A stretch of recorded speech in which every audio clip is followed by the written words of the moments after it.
Le chat est un animal que l'on croit docile et doux comme une peluche, mais au fond, c'est un vrai petit fauve.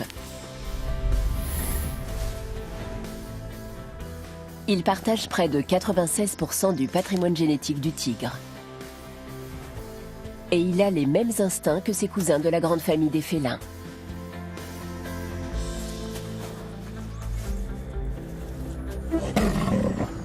C'est à se demander pourquoi ce redoutable chasseur a un jour abandonné la vie sauvage pour le confort de nos maisons.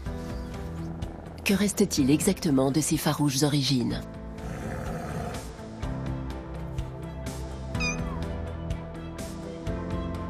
Voici la transformation d'un super prédateur en docile animal de compagnie.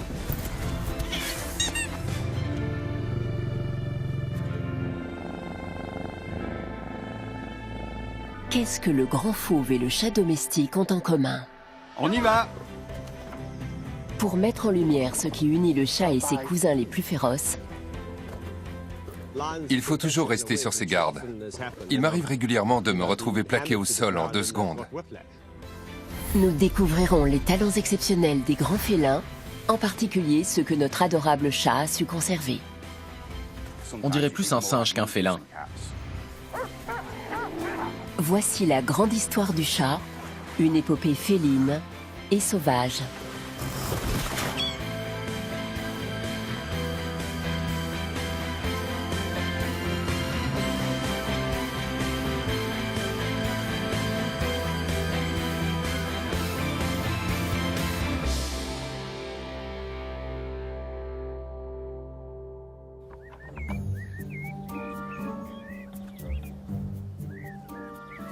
Une étude a récemment révélé que le chat domestique ressemble énormément au lion d'Afrique.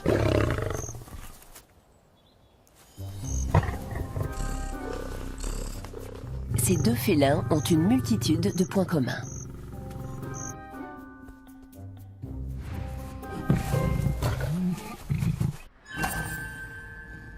Par exemple, un redoutable instinct de chasseur. S'il était plus gros, votre chat essaierait certainement de vous dévorer. Exactement comme le ferait un lion. En Afrique du Sud, un homme risque sa vie tous les jours en côtoyant les grands fauves.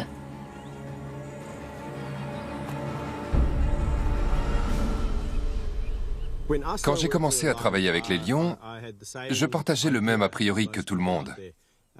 Un félin dangereux et mangeur d'hommes. Dans les livres et les films, ils sont décrits comme des bêtes féroces, comme des machines à tuer.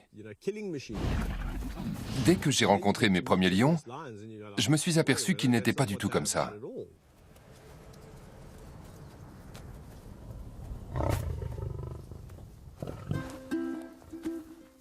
En réalité, ils sont attachants.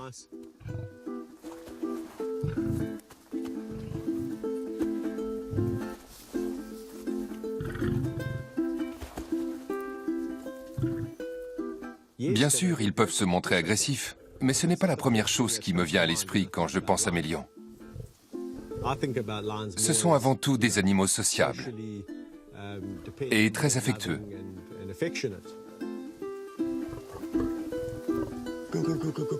Surnommé l'homme qui murmure à l'oreille des lions, Kevin Richardson dirige un refuge pour fauves en détresse. Quel gros pépère! Environ 700 personnes se font attaquer par des lions chaque année, mais cette réalité n'empêche pas Kevin de nouer des liens privilégiés avec ses pensionnaires. La plupart de ceux qui me voient jouer comme ça avec mes lions pensent que je suis complètement fou. Je suis un membre à part entière de cette petite troupe. Ils m'ont complètement accepté. Mais ils savent très bien que je ne suis pas un lion.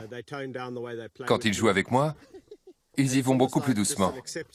Je suis juste un petit bipède sympa qu'ils ont adopté. Allez, on y va! Kevin travaille depuis plus de 20 ans avec les grands fauves et ses connaissances en communication féline lui ont permis d'éviter les accidents. Les lions communiquent absolument tout le temps. Quand on connaît bien leur anatomie et leur comportement, on est capable de deviner leurs réactions. Parfois, quand un visiteur s'approche d'un lion, je m'aperçois vite qu'il l'énerve.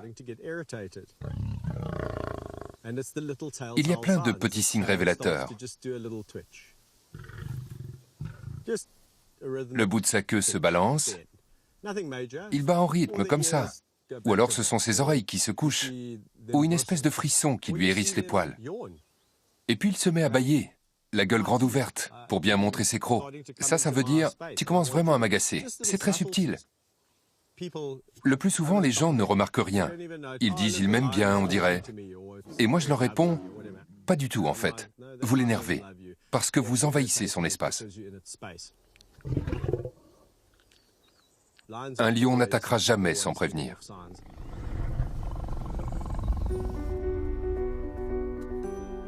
Le chat domestique utilise lui aussi tout son corps pour s'exprimer.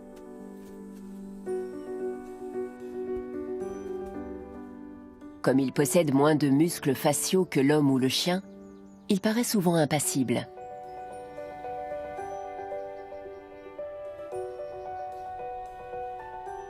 Pour communiquer, il utilise tout un éventail de postures grâce à sa gueule, ses oreilles et sa queue.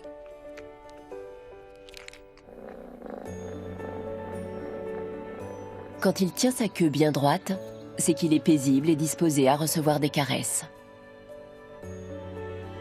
En revanche, s'il la balance en rythme, il révèle une certaine nervosité. Les regards aussi jouent un rôle crucial dans la communication féline. Le chat n'aime pas qu'on le regarde dans les yeux. Il n'y voit pas une marque d'affection, mais un signe d'agression.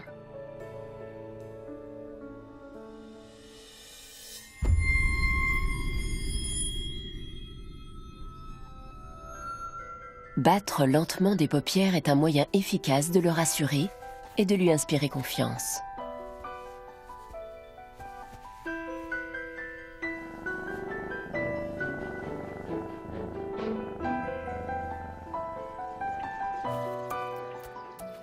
Le chat adopte souvent les mêmes comportements qu'un grand félin.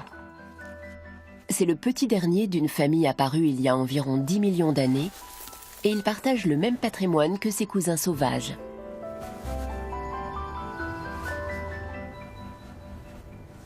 Comme eux, il est un acrobate hors pair.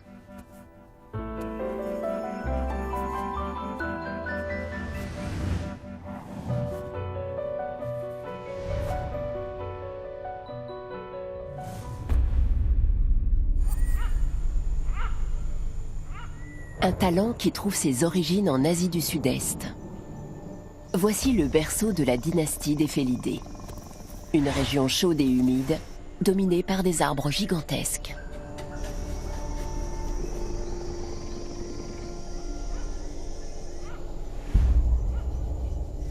Ici, la meilleure façon de chasser et de surveiller son territoire, c'est de grimper dans les hauteurs.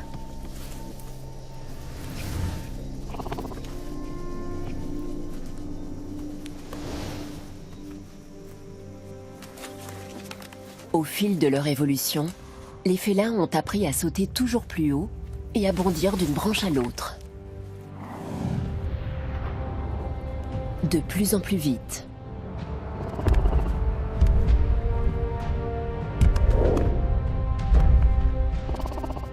Bientôt, ils sont devenus assez rapides pour attraper les oiseaux et les singes. Aujourd'hui, il existe encore un félin qui fréquente assidûment la cime des arbres. La panthère nébuleuse. Un animal si rare qu'on ignore combien il en reste dans le monde. Bien, ma belle. En Thaïlande, Bill Wood étudie les panthères nébuleuses pour un programme international de reproduction de l'espèce. Le parc zoologique où il travaille est l'un des seuls endroits où l'on puisse observer ces félins très discrets. C'est essentiel pour nous de favoriser la reproduction en captivité. On ne connaît pas grand-chose de leur vie en milieu naturel. On sait juste que l'homme détruit peu à peu leur habitat et que la population diminue. Si jamais l'espèce venait à disparaître dans la nature, on disposerait au moins de quelques spécimens en captivité. Son pelage est couvert de motifs en forme de nuages, ce qui lui vaut son nom de panthère nébuleuse. Grâce à ce camouflage, elle peut se déplacer dans la jungle en passant inaperçue. Elle se fond dans le paysage et disparaît dans les arbres. Ça lui permet de sauter sur ses proies sans se faire repérer. Elle est parfaitement adaptée à son milieu naturel. Avec une queue presque aussi longue que le reste de son corps, elle assure son équilibre à la manière d'un funambule.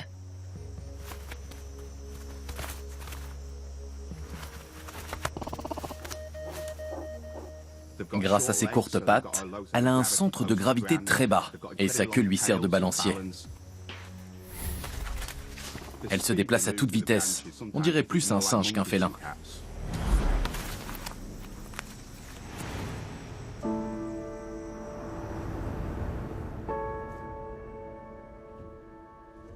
Le chat dispose lui aussi d'outils efficaces pour escalader les arbres.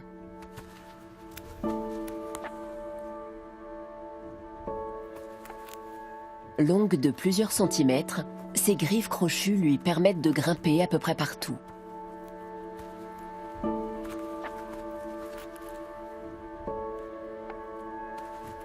Sensible aux vibrations, le bout de ses pattes lui indique les dangers qui jalonnent sa route. Il est aussi l'un des rares mammifères qui ne souffre jamais de vertige.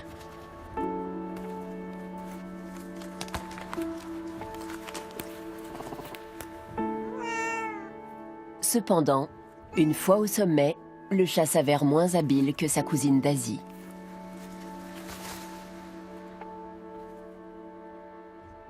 À cause de son articulation bloquée sur l'avant de ses pattes, la descente est plus compliquée que la montée. Et il reste souvent coincé en hauteur. Alors que les pattes de la panthère nébuleuse ont des articulations très souples qui lui permettent de redescendre la tête en bas.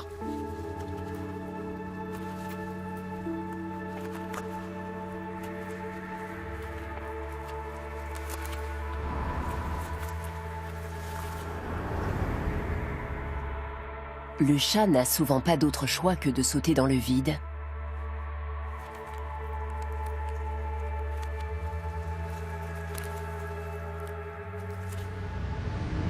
Tandis que la panthère nébuleuse est une acrobate exceptionnelle. C'est un talent qu'elle a développé dès son plus jeune âge.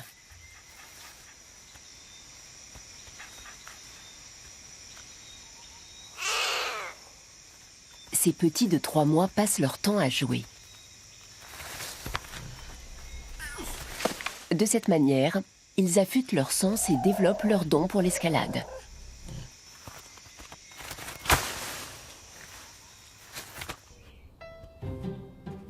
Les chatons font exactement la même chose.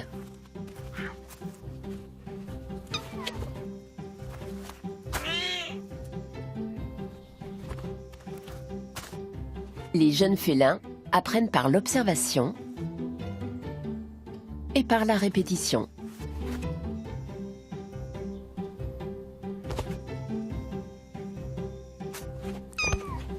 Quand ils jouent, leur cerveau sécrète des hormones qui leur procurent une sensation de bien-être et les encouragent à continuer.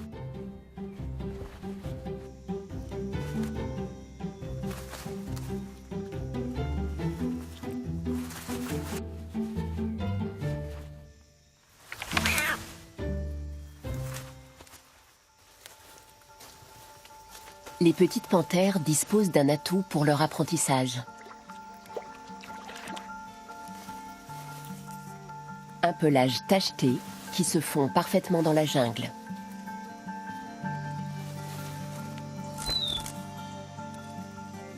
Normalement, ce camouflage devrait les aider.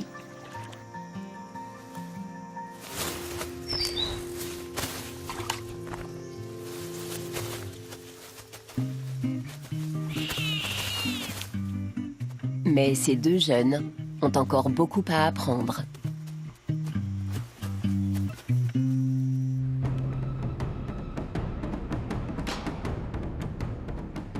Les félins adultes ont des occupations plus sérieuses.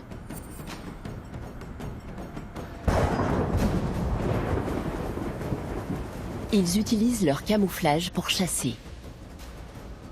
Les couleurs et les motifs de leur pelage les dissimulent aux yeux de leur proie, jusqu'à ce qu'ils soient assez prêts pour les attaquer.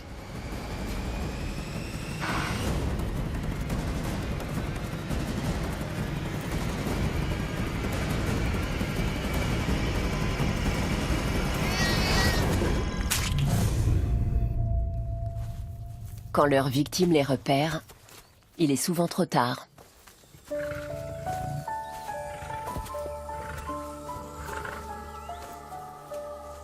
Kevin Richardson ne le sait que trop bien.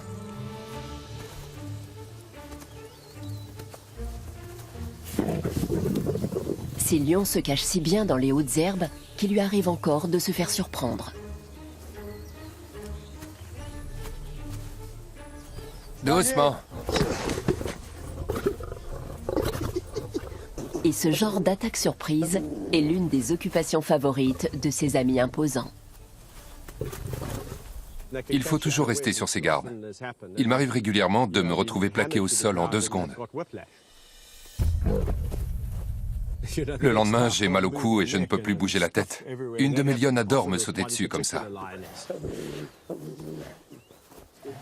Ça l'amuse vraiment. Après, elle se roule par terre comme si elle se moquait de moi. On pourrait croire qu'il s'agit d'un jeu dangereux dans lequel Kevin jouerait le rôle de la proie. Mais il a découvert une autre explication à ce comportement. J'ai remarqué quelque chose en particulier chez les jeunes adultes. Quand quelqu'un entre dans leur enclos, il leur arrive parfois de lui sauter dessus. Le visiteur prend peur et le fauve sort ses griffes. Il essaie de le mordre et de le faire tomber, comme il le ferait avec une proie.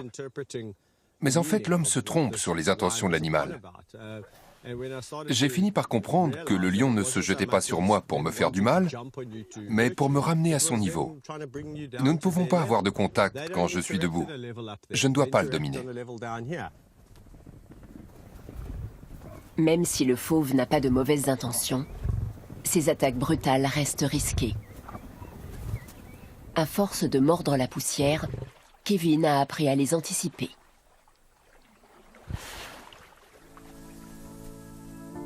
Pour un prédateur, il est vital de pouvoir s'approcher sans se faire voir. Tous les félins sont dotés d'un camouflage adapté à un terrain de chasse spécifique, y compris le chat.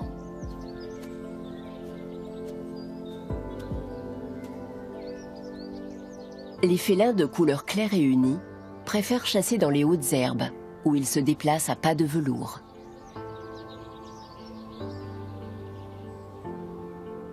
Tandis que ceux au pelage tacheté ou tigré sont des prédateurs des forêts qui chassent le plus souvent à l'aube ou à la tombée de la nuit.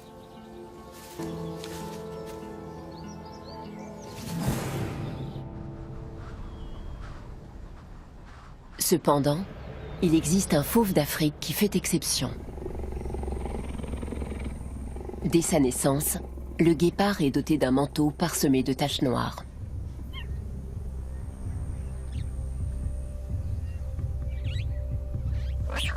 Ainsi, les petits passent plus inaperçus dans la savane.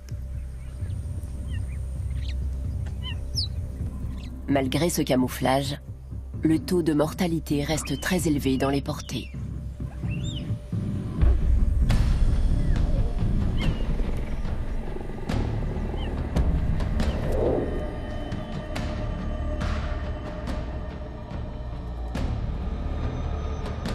Le pelage du guépard semble tout indiquer pour la chasse en forêt, au crépuscule ou au lever du soleil. Pourtant, ce fauve préfère chasser dans la plaine au beau milieu de la journée.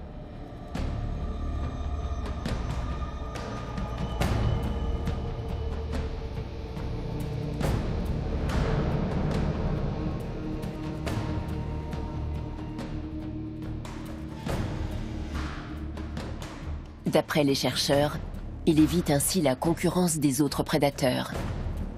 Mais on ignore pourquoi ces taches noires n'ont pas disparu.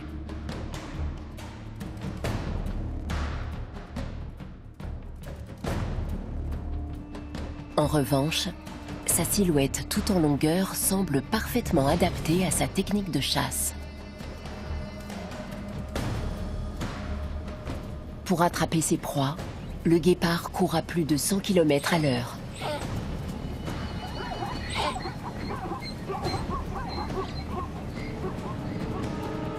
La morphologie du chat domestique lui permet également de courir très vite. Comme chez son grand cousin, ses muscles élancés et la souplesse de sa colonne vertébrale optimisent chacune de ses foulées. Il peut accomplir des pointes de vitesse à près de 50 km à l'heure. Mieux qu'un coureur olympique.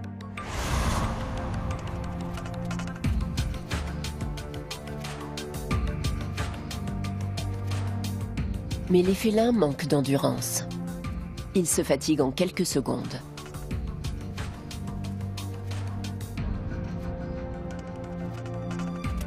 Le guépard arbore un signe distinctif unique en son genre, 2 marques noires qui descendent comme des larmes le long de son museau.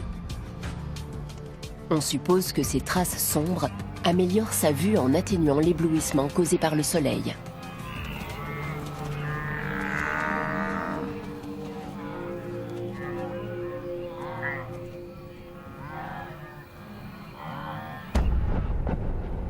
Aujourd'hui, les biologistes pensent que les taches des félins n'ornent pas seulement leur fourrure. Elles seraient aussi tatouées sur leur peau. En théorie, si on les rasait complètement, ils garderaient malgré tout leur camouflage.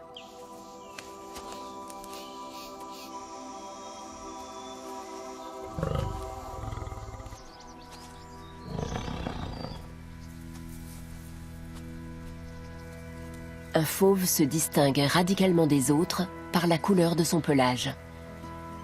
À l'état sauvage, on le trouve seulement dans la réserve naturelle de Timbavati en Afrique du Sud. On y va! C'est parti!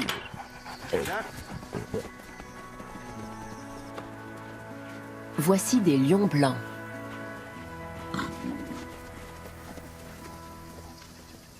Suite à une mutation génétique, leur manteau varie du blond clair au blond presque pur.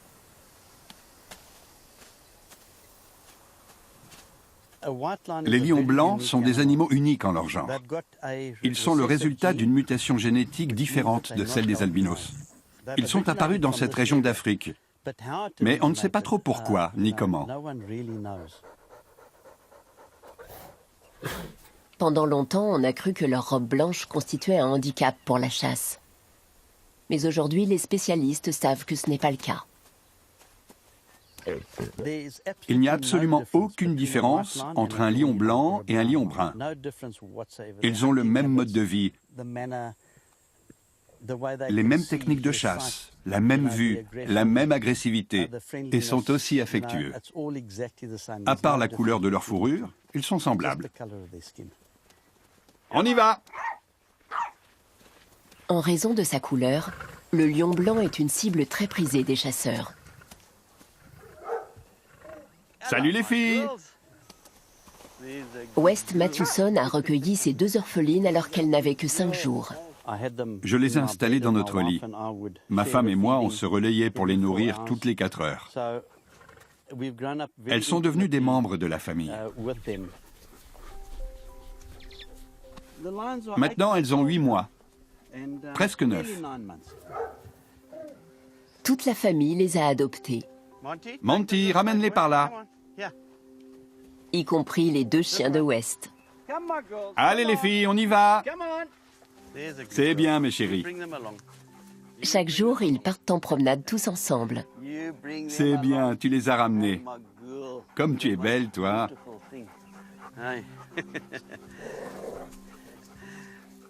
Ils adorent se balader tous les 4. Ils aiment profiter du grand air, explorer leur territoire et jouer tous ensemble. Viens là, Monty. Contrairement à ce qu'on pourrait croire, le roi de la savane et le meilleur ami de l'homme s'entendent plutôt bien. Allez les filles, on y va. Quand les lionnes sont arrivées, elles avaient tout juste 5 jours. Mes chiens les connaissent depuis qu'elles sont toutes petites. Le petit Jack Russell est assez agressif. Si l'une d'elles s'approche trop près, il lui saute dessus pour lui donner un coup de dent. Et elle n'aime pas ça du tout. Alors les lionnes n'essaient même pas de jouer avec lui. Par contre, elles adorent s'amuser avec le Golden Retriever.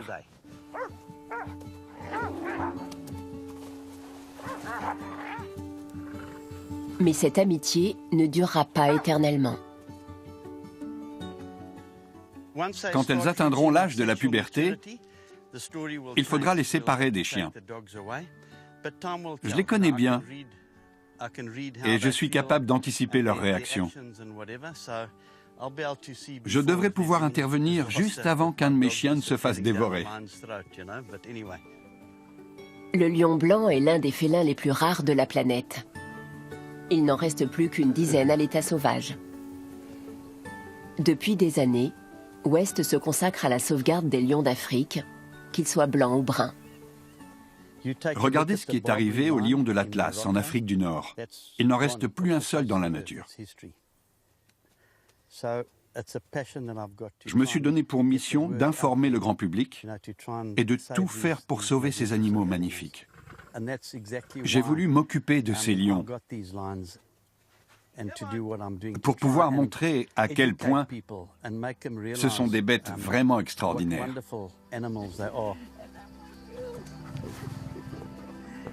J'ai eu d'autres fauves qui se montraient amicaux avec moi, mais ça n'avait rien à voir. Le lion vient se coller à vous, il appuie sa tête contre la vôtre. C'est un animal très affectueux. T'aimes bien qu'on te gratte le cou, hein? Oh oui, tu aimes ça.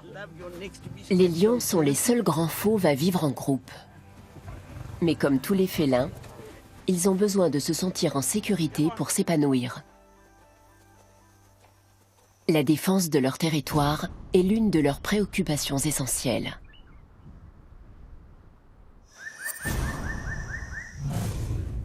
La première chose qu'ils doivent faire, c'est de s'approprier un habitat où ils trouveront tout ce dont ils ont besoin.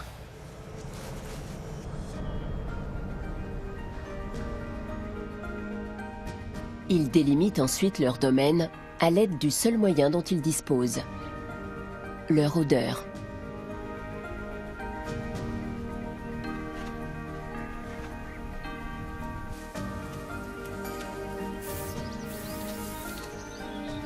Ils utilisent différentes techniques pour marquer leur territoire. Avec leurs griffes ou en pulvérisant un jet d'urine. L'odorat des félins est parmi les plus développés du règne animal.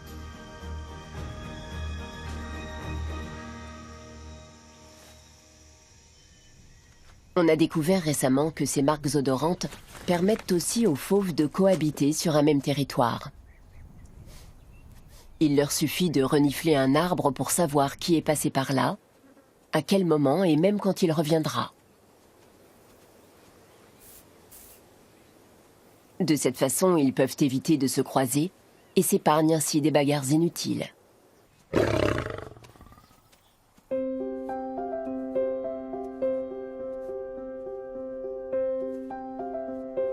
Le chat utilise aussi son odeur pour marquer son territoire. C'est pour cette raison qu'il se frotte avec insistance au canapé du salon. Comme ses grands cousins, il est doté de nombreuses glandes odoriférantes jusqu'au bout des pattes. Chaque fois qu'il se fait les griffes ou se frotte contre un meuble, il dépose de puissantes phéromones et délimite ainsi l'espace qu'il veut s'approprier.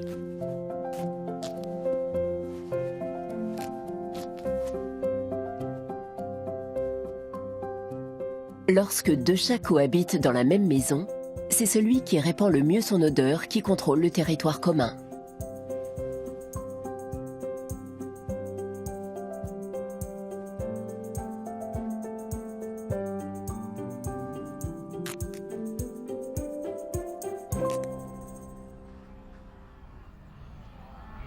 En Afrique, les lions utilisent également une autre méthode pour défendre leur domaine.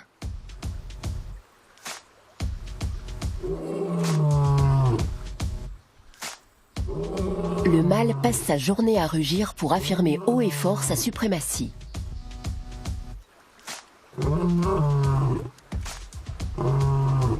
Grâce à ses puissantes cordes vocales, il se fait entendre à des kilomètres à la ronde.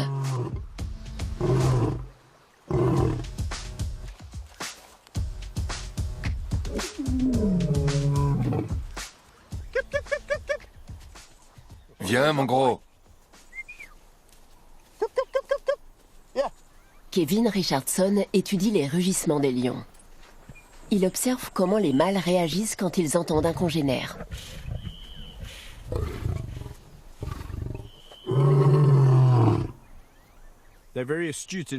Dès qu'un lion rugit dans le parc, tous les autres l'écoutent attentivement pour savoir de qui il s'agit. Au cours de nos expériences, on leur passe des cris de lion qu'ils connaissent. Le mâle dominant ne réagit même pas.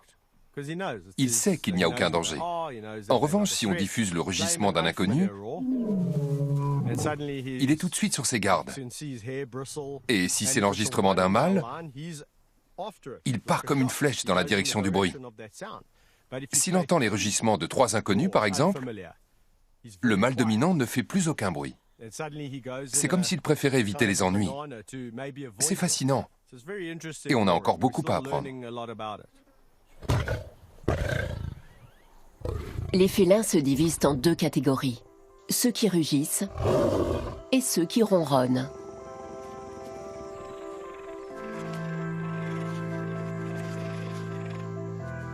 Les grands félins comme le jaguar, le tigre et le lion rugissent,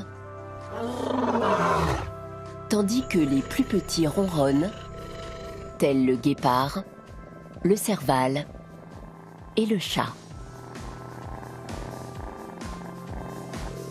C'est un moyen de communication efficace, utilisé entre autres pour exprimer un bien-être général.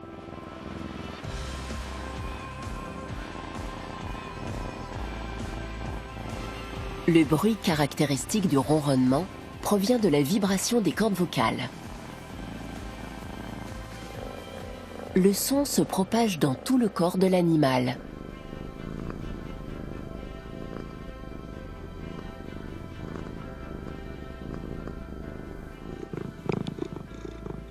D'après certaines études, cette vibration continue aurait des effets bénéfiques pour la santé du félin. Elle calmerait la douleur et renforcerait son ossature. Mais quand il s'agit de défendre son territoire, savoir ronronner n'est pas très efficace. Mieux vaut multiplier les rondes de surveillance. Voici un caracal. À peu près 2 fois plus gros qu'un chat domestique, il occupe généralement un domaine de plusieurs centaines d'hectares. Cette femelle accomplit sa ronde quotidienne. Elle en profite pour chercher son prochain repas.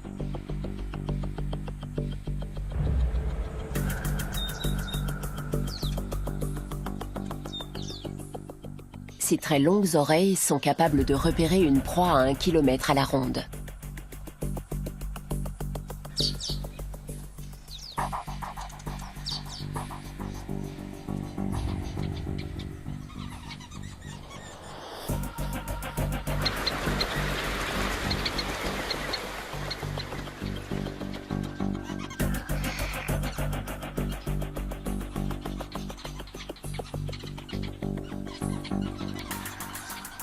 Son pelage couleur sable lui permet de se fondre dans son environnement. L'ouïe du caracal est tellement fine qu'il pourrait attraper un oiseau les yeux fermés.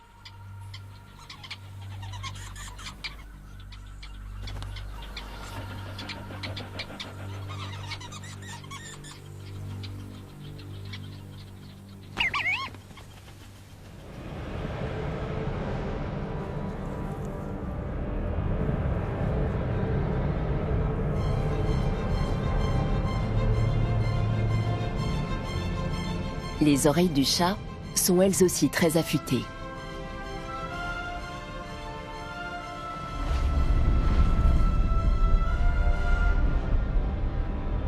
Cela explique en partie ses réflexes fulgurants. Le chat peut accomplir des bonds de plus d'1 mètre de haut. Mais son cousin fait encore mieux. En partant de la position assise, il est capable de se propulser à 3 mètres de haut.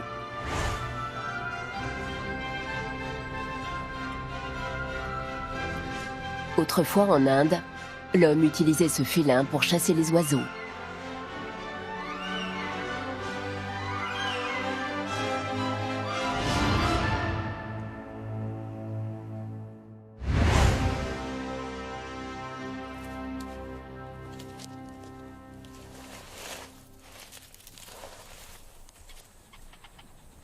Le caracal n'est pas le seul à partager ses talents de chasseur avec le chat.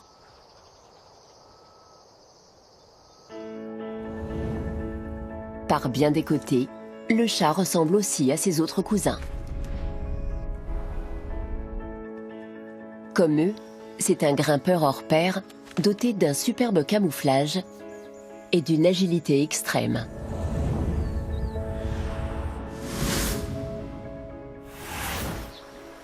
Mais leur plus grand point commun reste leur instinct de prédateur.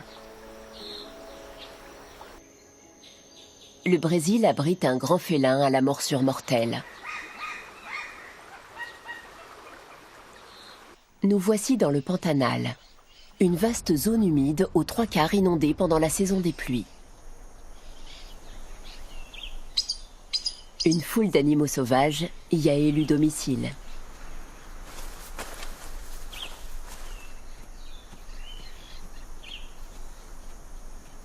Parmi eux, un félin à la force impressionnante, le jaguar.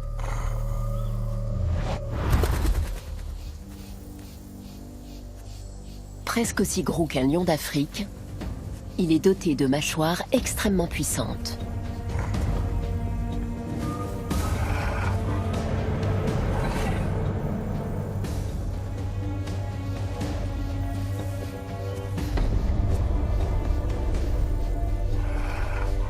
Très musclé, sa gueule massive constitue une arme redoutable. Grâce à elle, il s'attaque à des proies qu'on aurait pu croire à l'abri des prédateurs.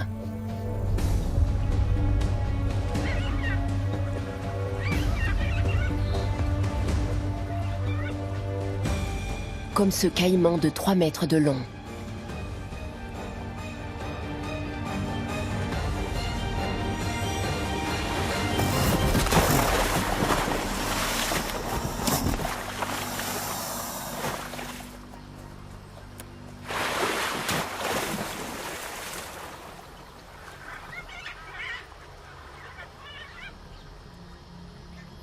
Le chat ressemble plus au jaguar qu'on ne l'imagine. Surtout à l'heure du repas.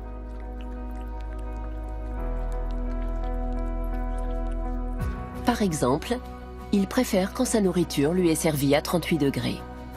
C'est à peu près la température d'une proie qui vient d'être tuée.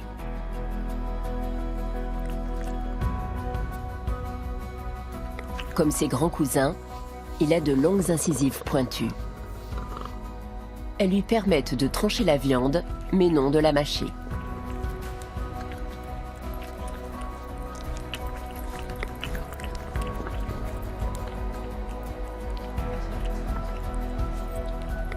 Son estomac sécrète de puissants sucs gastriques capables de dissoudre les morceaux de viande crue et même de détruire de dangereuses bactéries comme les salmonelles.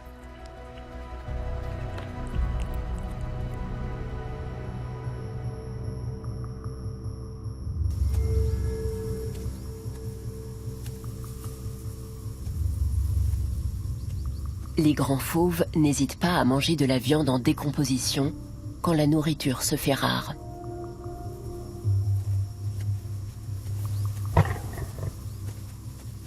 Cette tigresse doit nourrir 2 petits de 9 mois. Dans l'idéal, il faudrait qu'elle attrape une proie chaque semaine.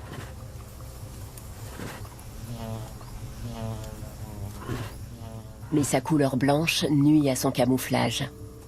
Et elle revient souvent bredouille.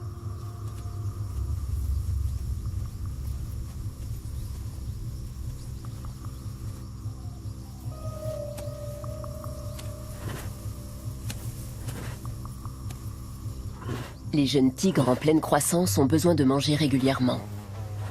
Leur mère doit donc se débrouiller pour faire durer chacune de ces prises le plus longtemps possible. Les tigres sont connus pour dissimuler les cadavres de leurs victimes et les dévorer en plusieurs fois.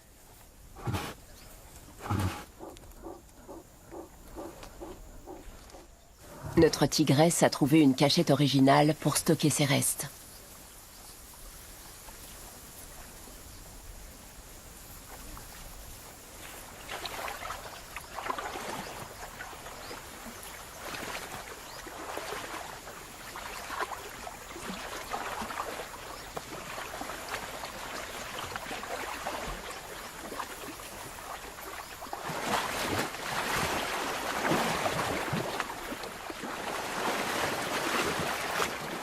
Elle a caché ce morceau de cage thoracique il y a quelques jours.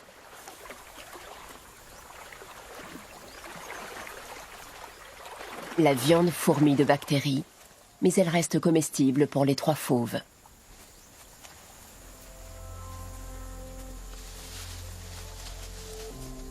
La mère ne rapporte pas directement la carcasse à ses petits.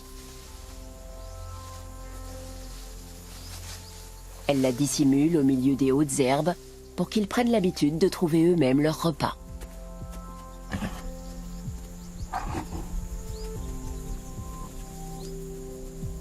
Il est vital qu'ils apprennent à se débrouiller seuls.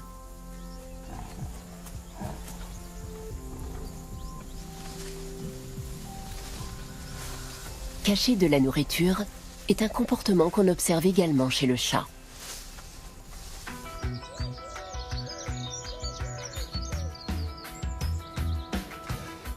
Il a lui aussi pour mission d'enseigner l'art de la chasse à ses petits. Principalement à travers le jeu.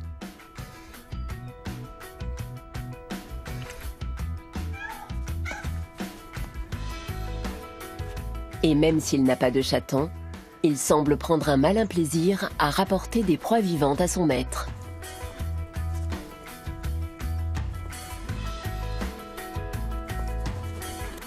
Ces petits prédateurs sont si doués qu'ils font des millions de victimes chaque année.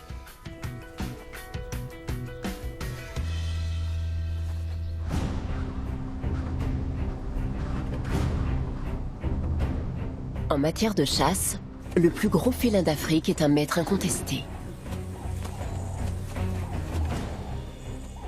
Dans la savane, il s'attaque à plus d'une dizaine d'espèces différentes. Et certaines de ses proies peuvent peser jusqu'à 300 kilos.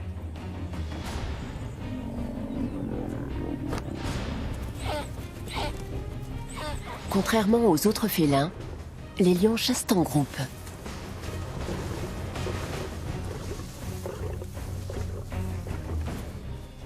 Le plus souvent, ce sont les femelles qui s'en occupent, avec un sens de l'organisation étonnant.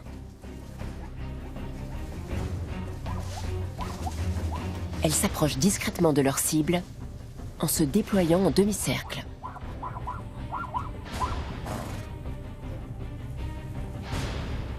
La lionne qui est en première ligne donne l'assaut.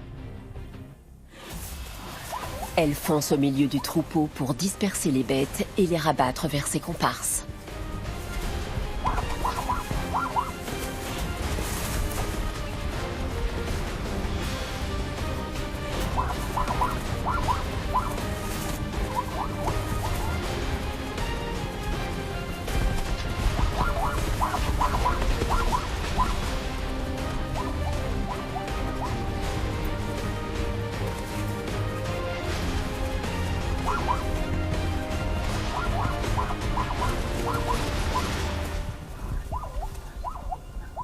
On compte parfois jusqu'à 30 fauves, unissant ainsi leurs forces. Toute la troupe aura droit au festin, y compris ceux qui n'ont pas participé à la chasse. Ce comportement collectif est unique chez les félins.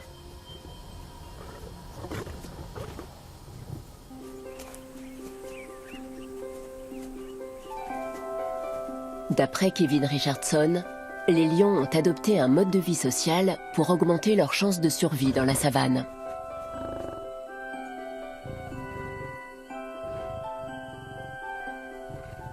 La vie en collectivité présente beaucoup d'avantages. Par exemple, pour occuper et défendre son territoire.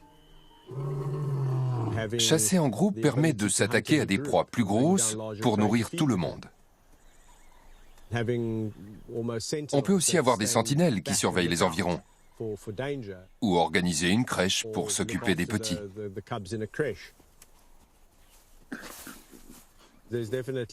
Il y a certainement des raisons précises pour lesquelles les lions sont devenus des animaux sociaux.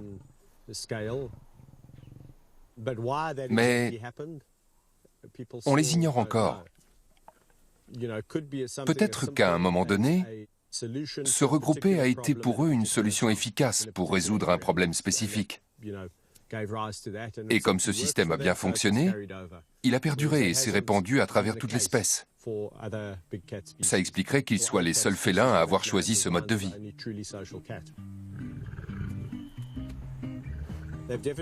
Ils ont vraiment des liens très forts entre eux. Ils sont très amicaux et communiquent sans arrêt. Ils aiment bien le contact. Même quand il fait 45 degrés à l'ombre, ils sont toujours très proches les uns des autres. Et ils font la même chose avec moi. Il m'est arrivé d'aller m'allonger avec eux certains jours où il faisait très chaud.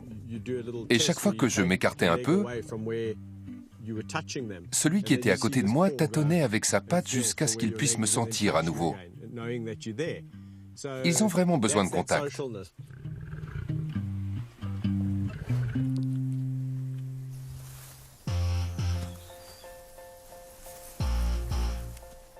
La plupart des félins vivent en solitaire, mais d'après des études récentes, les choses pourraient bien changer.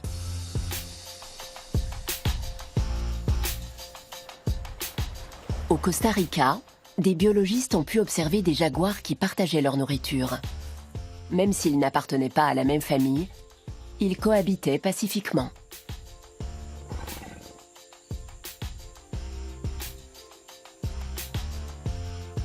Oh, le beau pépère! À force de fréquenter les lions, Kevin a pu constater que malgré leur grande sociabilité, ils restent des individus à part entière. C'est vrai pour tous les félins. Et quelle que soit la relation qu'on entretient avec son chat, mieux vaut savoir s'adapter à son caractère. Ils ont tous des personnalités différentes, et c'est important de bien le comprendre. Il faut les voir comme des individus à part entière, et pas seulement les distinguer en tant que mâle ou femelle. C'est pareil pour tous les animaux d'ailleurs. Chacun a son caractère bien spécifique.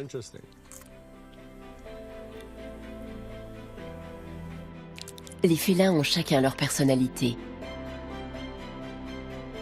Même s'ils ont en commun une panoplie de formidables talents,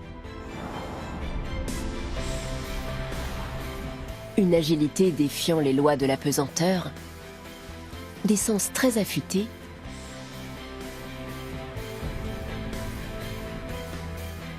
un camouflage adapté à leur environnement et une force peu commune. La plupart de ces atouts ont été transmis à notre animal de compagnie.